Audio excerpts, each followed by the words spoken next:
now is the Finance Minister of Kerala, Mr. Thomas Isaac. Thank you so much for speaking to The Big Fight.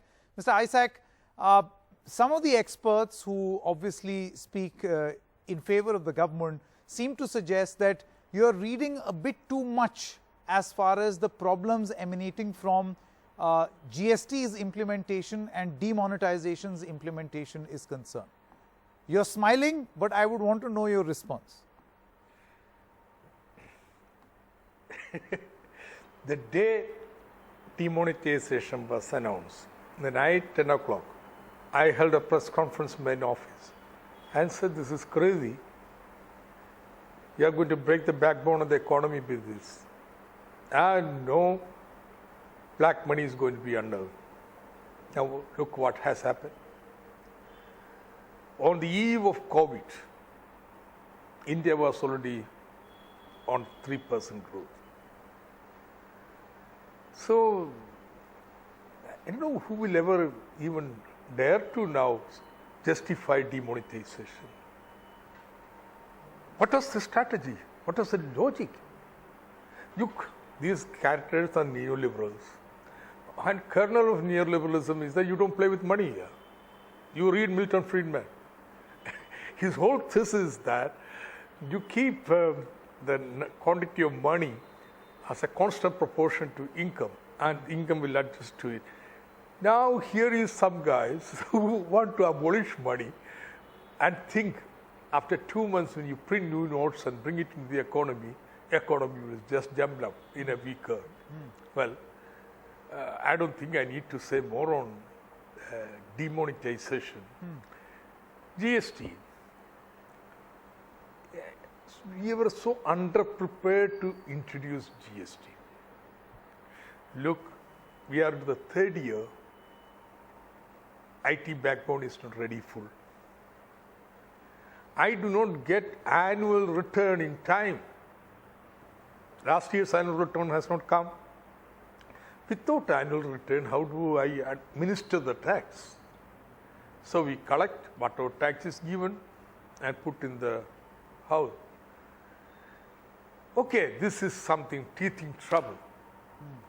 Then we were all afraid of something like this. Then a solemn promise was made to the states and genuinely believed by those in power, both, I think, the economic advisor, the finance minister, revenue secretary. VAT was growing only at 10%, 14% growth in GST is assured. So they said any shortfall from 14% growth will be compensated. And that was the promise on the basis of which states agreed to surrender on 70% of the tax domain. And that has not happened. And look now. Not only it happened, strange theories. Now, look here, you're saying it's an act of God. India government is not responsible for act of God. The Constitution says loss of revenue on the implementation of GST. Now, COVID downfall in the revenue is not because of implementation of GST. See, this is legally untenable. Morally forget, legally untenable. The law has defined in Section 7 of the Compensation Act how this loss in the implementation of GST is to be calculated, very clearly written. There is no God, humans and nature, their acts in that formula given. It is very clear. And now suddenly you invoke this against your own state, force measure. See, I don't think this has happened any time in the history of Indian federalism. Such wanton, brazen abrogation of a solemn promise given in that context, Mr. Isaac, I understand the point that you're making. In that context, how exactly do you feel that our recovery is going to be? See, everybody knew that because of the lockdown, the GDP is going to crash, right? But how do you think the recovery is going to be? You've got the chief economic advisor who says that it will be V-shaped, which means it will come down dramatically, it will go up drastically, and we'll be back to normal.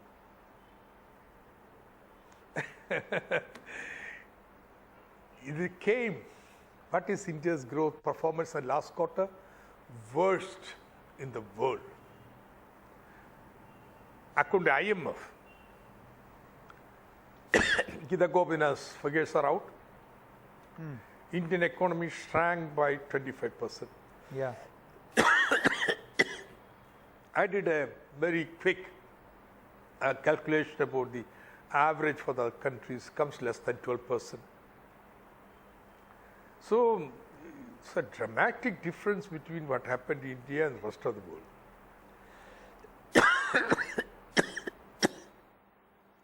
Why? One, India was down the hill. Two, the way lockdown was implemented. Yeah, even Supreme Court has remarked that Indian government caused it. Means that very inefficiently implemented, so that we continue to have the spread, exponential growth, even after the lockdown. Yeah. And then the weakest stimulus package, hardly 1%. That's it. Real stimulus package. So I do not believe there is going to be a V-shaped curve. Suddenly things are going to show. Unless Government of India understands the dire situation that we are and takes steps to stimulate demand, Indian recovery, the shoots now they see will dry off. Okay. All right. Mr. Thomas Isaac, thank you so much for joining us right here on NDTV. Thank you.